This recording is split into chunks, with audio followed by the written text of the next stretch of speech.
혹시 지하철 타는데 10,000원만 빌려주실 수 없을까요? 서울 외곽의 한 분비는 지하철역 앞. 헤어진 점퍼를 입고 앉아있던 허름한 노인이 떨리는 목소리로 사람들에게 말을 걸었다. 하지만 누구도 그를 돌아보지 않았다. 오히려 인상을 찌푸리며 거리를 두거나 못 본 척 바삐 걸음을 옮겼다. 그 순간 낡은 교복에 해진 운동화를 신고 귀가하던 정지은이 발을 멈췄다. 그녀는 여느 때처럼 지하철을 타고 재개발 예정 빌라로 향하던 중이었다. 서울 변두리, 낮은 담벼락과 오래된 간판들로 둘러싸인 동네의 낡은 연립주택. 다녀왔습니다. 현관문을 열자 분식집 앞치마를 아직 벗지도 못한 김영숙이 환하게 웃으며 맞이했다. 왔구나 지은아, 밥 해놨어. 얼른 손 씻고 와. 지친 얼굴 속에서도 애틋한 다정함이 묻어났다. 영숙은 낮엔 마트 캐셔로 밤엔 분식집 주방에서 설거지를 하며 하루를 버텨내는 삶을 살고 있었다. 그 모든 이유는 떠나버린 남편이 남긴 빚 때문이었다. 엄마, 오늘도 늦게 끝났어요. 괜찮아. 엄마는 지은이 너만 건강하면 돼. 그러곤 주머니에서 구겨진 10,000원짜리 지폐 한 장을 꺼내 지은의 손에 꼭 쥐어주었다. 건조하고 거칠어진 손끝이 지은의 손을 부드럽게 감쌌다. 이거 받아. 가끔은 친구들이랑 맛있는 것도 좀 먹고 그래. 요즘 애들 공차 이런 거 좋아한다면서 맨날 참고만 하게 해서 미안해. 엄마가 늘 마음이 걸려. 지은은 그 말을 듣는 순간 가슴이 먹먹해졌다. 그 돈이 어떤 대가로 번 것인지 누구보다 잘 알고 있었다.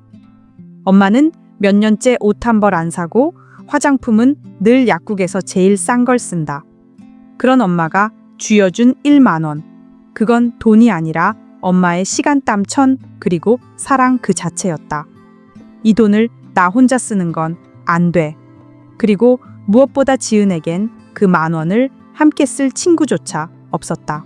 학교에서 지은은 가난한 애라는 낙인이 찍혀 있었고 아이들은 대놓고 말을 걸지도 않았으며 마치 투명 인간처럼 취급했다. 미안해요 엄마. 사실 나 친구 한 명도 없어요. 그 말이 목 끝까지 차올랐지만 지은은 꾹 삼켰다. 그런 말은 엄마의 마음을 너무 아프게 할 테니까. 그건 지은이 가장 바라지 않는 일이었다. 정말 고마워요 엄마. 엄마, 저 이번 주말에 친구들이랑 약속 있었거든요. 딱 필요한 돈이었는데. 지은은 억지로 웃었다. 엄마는 그 말을 듣고 처음으로 진심에서 우러나온 안도 섞인 미소를 보였다. 그 미소는 지은의 마음을 더욱 아프게 찔렀다. 이 돈은 쓸 수 없어, 절대. 지은은 그 10,000원을 엄마의 사랑이 담긴 부적처럼 가방 속에 고이 간직했다. 다음 날 점심시간. 교실은 그날도 묘하게 눅눅한 공기로 가득했다. 교실 한쪽 화장을 지나게 한 여학생 무리에서 시끄러운 웃음소리가 들려왔다. 얘들아, 봤어? 이번에 나온 쿠션 완전 대박 귀여워. 나 주말에 이디야 가자. 거기서 신제품도 나오던데 좋다. 민정이도 부른다며 지은은 그 대화에 끼어들 수 없었다. 그녀는 지금 저녁 반찬 재료 중에 어디 마트가 계란을 더 싸게 파는지를 고민하고 있었기 때문이다. 그들 곁으로 다가간다는 건 지은에게는 달에 가는 것만큼 비현실적인 일이었다.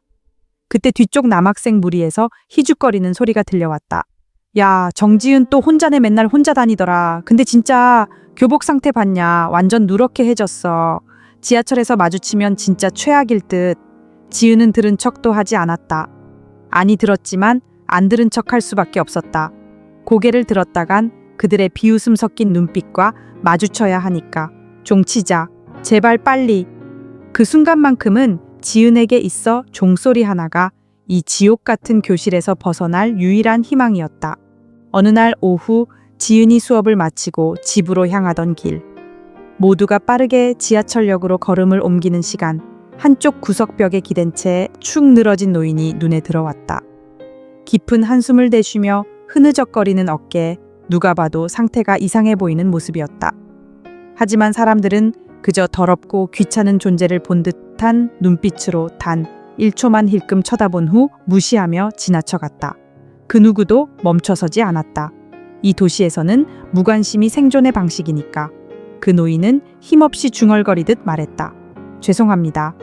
혹시 지하철비 좀 빌려주실 수 있을까요? 하지만 그의 목소리는 수많은 발걸음 소리에 금세 묻혀 사라지고 있었다. 그리고 지은도 다른 사람들처럼 고개를 숙이고 지나치려 했다.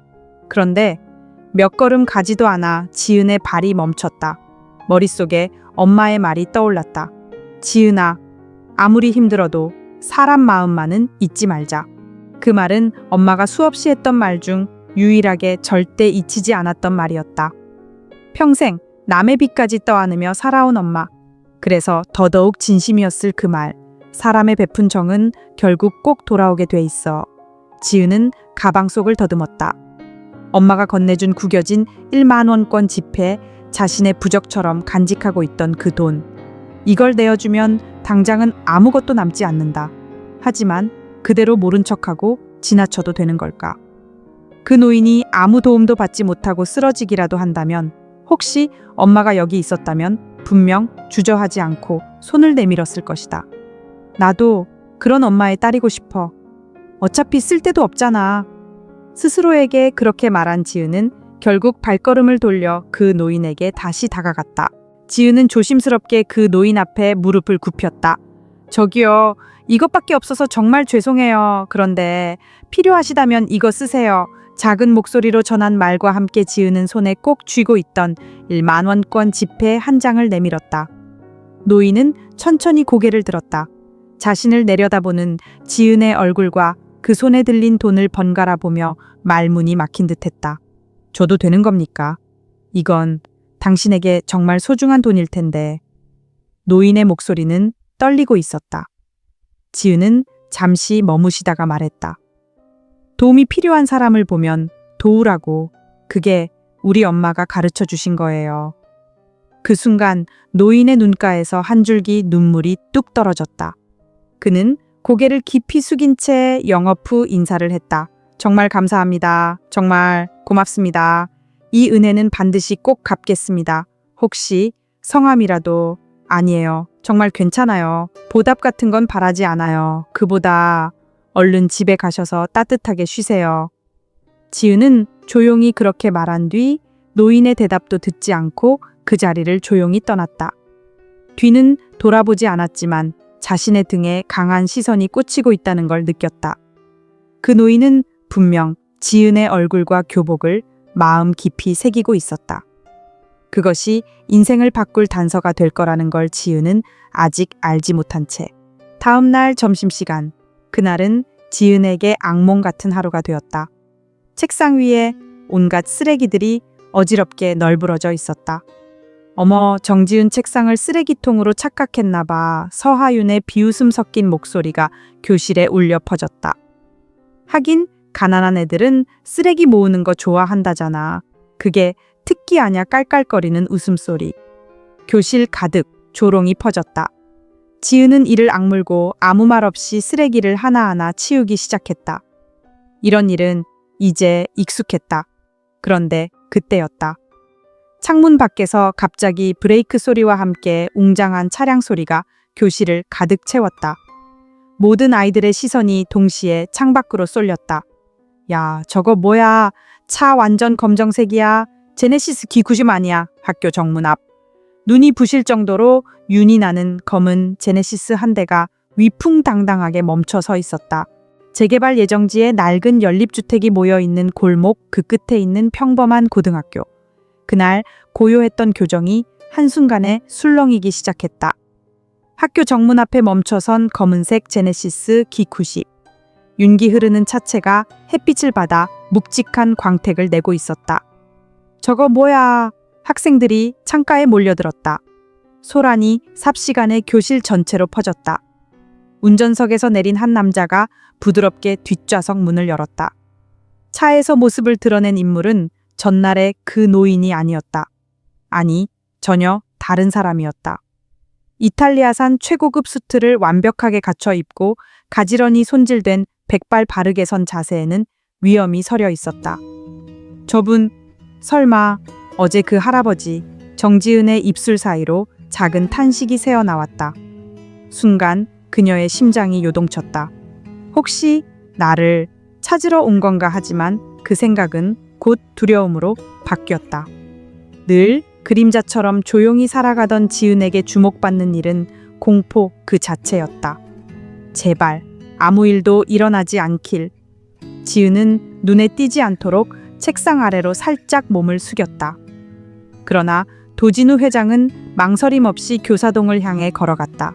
그리고 몇 분 뒤 정지은 학생 박태수 담임의 목소리가 교실을 가득 울렸다. 당장 교무실로 오라고 하신다. 얼른 가자. 지은의 얼굴이 굳었다. 아, 역시 최악이야. 순식간에 교실의 모든 시선이 그녀를 향했다. 도망치고 싶었지만 몸이 움직이지 않았다. 조롱과 호기심 어린 시선들이 등을 찌르듯 따라붙는 가운데 지은은 무겁게 자리에서 일어나 교무실로 향했다. 두꺼운 문을 열자 예상치 못한 풍경이 그녀를 맞이했다. 교무실 중앙 소파에 도진우 회장이 여유롭게 앉아 있었다. 그 앞에는 교장 한명준과 담임 박태수가 마치 돌처럼 꼿꼿이 서 있었다. 두 사람의 얼굴은 잿빛으로 질려 있었고 이마에서는 굵은 땀이 흘러내리고 있었다. 테이블 위에는 고급스러운 금빛 테두리의 명함 한 장이 올려져 있었다. 도성그룹 회장 도진우, 국내 최고 대기업의 회장이라는 사실이 방 안의 긴장감을 한층 더 끌어올렸다. 당신이었군요. 도 회장이 조용히 일어나 지은을 바라보았다. 찾았습니다. 그는 전날과는 비교할 수 없을 만큼 깊고 정중하게 고개를 숙였다. 아, 그게... 지은은 당황하며 말했다. 저는 그냥 당연한 일을 했을 뿐인데요. 아닙니다. 당연하지 않습니다. 도 회장은 쓴웃음을 지으며 말을 이었다. 부끄러운 이야기지만 어제가 제 휴일이었습니다. 혼자 산책을 하다가 갑작스레 어지럼증이 찾아와 길가에 주저앉고 말았죠. 그는 당시를 회상하듯 낮은 목소리로 말을 이었다. 정신을 차렸을 땐 지갑도 휴대폰도 가방도 모두 없어진 상태였고 몸 상태도 안 좋아 연락도 못하고 집에도 못 가는 그런 절망적인 상황이었습니다. 도 회장은 조용히 그러나 단호한 눈빛으로 지은을 바라보았다. 그런 상황에서 저에게 다가와준 사람이 바로 당신이었습니다. 그는 말을 멈추고 다시 한번 고개를 숙였다. 지금 이 나라에서 전혀 알지 못하는 노인에게 손을 내밀 수 있는 용기와 따뜻함. 그 마음에 저는 진심으로 구원받은 기분이었습니다. 정말 감사합니다. 지은은 아무 말도 할 수 없었다. 그저 어제처럼 작은 1만 원 지폐를 건넨 기억뿐인데 당신을 잊고 싶지 않았습니다. 도 회장은 이어 말했다. 당신의 교복을 눈에 담아두고 제 비서에게 이 근처 학교를 전부 확인하라고 했습니다. 그리고 마침내 찾을 수 있었죠. 그의 시선은 지은을 향해 곧고 단단하게 이어졌다. 부디 감사 인사를 받아주십시오. 어떤 소망이든 말씀만 하세요. 당신의 앞날을 위해 제가 할 수 있는 모든 것을 약속드리겠습니다. 예를 들면 해외 유학 비용이라든지 가족과의 여행 같은 것도 괜찮습니다. 정말 뭐든지요. 너무 비현실적인 제안에 정지은은 말문이 막혔다. 해외 유학이라니 마치 TV 속 누군가의 인생처럼 들렸다. 그녀는 천천히 고개를 저었다. 정말 괜찮습니다. 전 그런 대단한 일을 한 게 아니니까요. 그리고 조심스레 웃었다. 어제보다 훨씬 건강해 보이셔서 그게 제겐 가장 큰 감사예요. 그 순간도 회장의 시선이 지은의 발끝에서 멈췄다. 몇 번이나 본드를 덧대며 쉬는 낡은 운동화. 그리고 교복 소매 끝에 직접 꿰맨 자잘한 실밥. 그는 모든 걸 본 듯했다. 하지만 지은의 자존심을 해치지 않기 위해 더 묻지 않았다. 알겠습니다. 하지만 이것만은 꼭 받아주세요. 도진우 회장은 양복 안주머니에서 명함 한 장을 꺼냈다. 회사 이름은 없이 자신의 이름과 개인 연락처만 적혀 있는 고급스러운 종이였다. 인생이란 게 언제 어떤 일이 생길지 모릅니다. 혹시라도 당신이나 당신 가족이 정말 어쩔 수 없는 상황에 놓인다면 부디 저에게 연락 주세요. 작은 일이라도 괜찮습니다. 반드시 도와드릴 겁니다. 제 진심을 담아 약속드립니다. 그 말에 무게에 지은은 압도되었지만 조용히 명함을 받아들었다. 보답을 바라고 도와준 것도 아니고 이분께 연락할 일은 아마 평생 없겠지. 하지만 그날 밤 집에 도착한 순간 그 생각은 산산이 부서지고 만다. 철컥. 연립주택의 낡은 철문이 거칠게 발로 차이는 소리에 지은과 엄마 김영숙이 마주 앉아 먹던 조촐한 저녁 식사가 얼어붙었다. 문 열어 있는 거 다 알아. 이웃집 복도에서 터져나온 남자의 목소리에 엄마 얼굴이 새하얘졌다. 문에 걸어둔 체인도 무용지물. 몇 차례 충격이 이어지고 곧이어 굉음과 함께 문이 박살났다. 덩치 큰 남자가 신발도 벗지 않은 채 거실로 들이닥쳤다. 방 안은 순식간에 담배 냄새로 가득 찼다. 야, 나 더는 못 참겠어. 그는 소리쳤다. 지금 빚이 얼마까지 불어난 줄 알아. 당장 전액 다 갚아. 엄마는 떨리는 몸을 가누지 못한 채 그대로 무릎을 꿇었다. 정말 죄송합니다. 제발 조금만 더 시간 주세요. 꼭 이래서 다 갚을게요. 남자의 입꼬리가 비틀렸다. 그 말 내가 몇 번을 들었는지 알아. 순간 남자는 엄마의 머리채를 거칠게 움켜쥐었다. 꺄! 엄마의 비명이 방 안을 울렸다. 작은 선반에서 가족 사진 액자가 떨어져 찰칵 깨졌다. 그만해요. 지은이 외쳤다. 깨진 유리 틈에서 아빠가 아직 집에 계시던 시절에 마지막 가족 사진이 뚫어져라 그녀를 바라보고 있었다. 지은은 울부짖으며 남자에게 달려들었다. 하지 마요. 제발. 엄마 놓으세요. 뭐야 이 꼬마는. 꺼져. 그는 지은을 한 손으로 힘껏 밀쳐냈다. 지은은 허리를 벽에 세게 부딪혔다.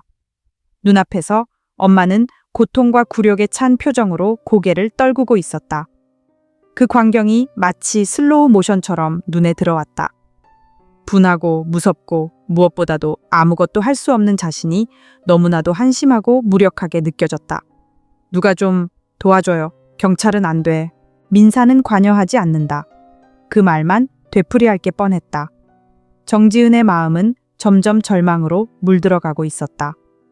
그 순간 아까 그 충격에 휘날렸던 교복 주머니에서 딱딱한 카드 하나가 미끄러져 나와 바닥에 떨어졌다. 도진우 회장의 명함이었다. 그의 얼굴이 순간 뇌리에 스쳤다. 안 돼. 이런 일로 연락하면 안 돼. 그런 대기업 회장님을 이런 일에 끌어들이는 건 말도 안 돼. 지은은 떨리는 마음으로 그렇게 자기 자신을 달랬다. 하지만 그 찰나 남자의 입가에서 터져나온 저급한 말이 그녀의 귀를 찢었다. 돈이 없다고 그럼 어쩔 수 없지. 남자는 역겨운 웃음을 흘리며 말했다. 내 엄마 몸으로 대신 갚아. 아직 쓸만하잖아. 그가 어머니에게 손을 뻗는 순간 그 장면이 지은의 가슴을 찢고 들어왔다. 엄마만은 절대 안 돼. 그 1년뿐이었다. 지은은 떨리는 손으로 바닥에 떨어진 스마트폰을 움켜쥐고 명함에 적힌 번호를 필사적으로 눌렀다. 수초간의 발신음 끝에 차분하고 낮은 남성의 목소리가 들려왔다. 네, 도진우입니다. 지은은 울음을 삼키며 떨리는 목소리로 말했다. 저 정지은이에요. 학교에서 그때 무슨 말을 했는지 솔직히 기억나지 않았다. 그저 도와주세요. 그 말만 간절히 반복했다. 알겠습니다. 그의 목소리는 침착했다. 지금 바로 가겠습니다. 주소를 알려주세요. 그 담담한 어조의 지은은 겨우 정신을 추스렸다. 서울시 구동 연립주택 3급 2호예요. 좋습니다. 제가 도착할 때까지 절대 무리하지 마세요. 좋죠. 그 말과 함께 통화가 끊겼다. 야, 어디에 전화했어? 남자는 외쳤고 지은의 핸드폰은 그의 손에 의해 산산조각 났다. 그리고 어머니가 강제로 끌려가려던 바로 그때 연립주택 바깥에서 차가 급히 멈추는 소리가 들렸다. 도착이 너무 빨랐다. 10분도 차에 지나지 않은 시각이었다. 문이 벌컥 열리더니 그곳에 선 사람은 도진우 회장이었다. 그는 어지럽혀진 방과 공포에 질린 모녀를 그리고 사채업자 최기석을 차분히 훑어보았다. 곧이어 실내 공기를 얼어붙게 만드는 목소리로 입을 열었다. 당신이군요. 정지은 학생 어머님께 남겨진 채무를 관리하신다는 분이. 야, 너 뭐야 꺼져. 최기석은 으르렁거렸지만 도 회장은 눈 하나 깜짝하지 않았다. 그는 조용히 들고 온 서류 가방을 열었다. 두툼한 현금 다발이 그 안에서 모습을 드러냈다. 원금과 법정 최고 이자율로 계산한 이자까지 포함해 이 금액으로 전액 상환하겠습니다. 그의 목소리는 냉정했고 한치의 흔들림도 없었다. 최기석은 현금을 보고 눈빛이 살짝 누그러졌지만 이내 불쾌한 웃음을 지으며 말했다. 이 돈이면 끝날 줄 알아. 이런 노인네가 장난하냐. 그렇다면 드릴 말씀이 없습니다. 도 회장은 표정 하나 바꾸지 않고 자신의 휴대전화를 꺼내 스피커폰으로 전화를 걸었다. 나네, 도진우다. 그 순간 전화기 너머에서는 당황한 목소리가 새어나왔다. 아, 회장님, 이런 시간에 어쩐 일이십니까? 도 회장은 담담하게 말했다. 은행에서 투자한 아크스파이낸스라는 업체 알고 있겠지. 그 회사 직원이 내 지인의 집에서 폭력과 협박을 자행 중인데 당신네 은행의 컴플라이언스는 대체 어떻게 된 건가? 전화를 받은 쪽에서는 비명에 가까운 절박한 외침이 들려왔다. 정말 송구스럽습니다. 말로 다 할 수 없는 큰 실책입니다. 즉시 조치를 취하겠습니다. 내일 아침 첫 업무로 이 회사와의 거래를 즉시 중단하세요. 이유는 잘 아시겠죠? 도진우 회장의 목소리는 낮고 차분했지만 그 안에는 냉엄한 단호함이 묻어 있었다.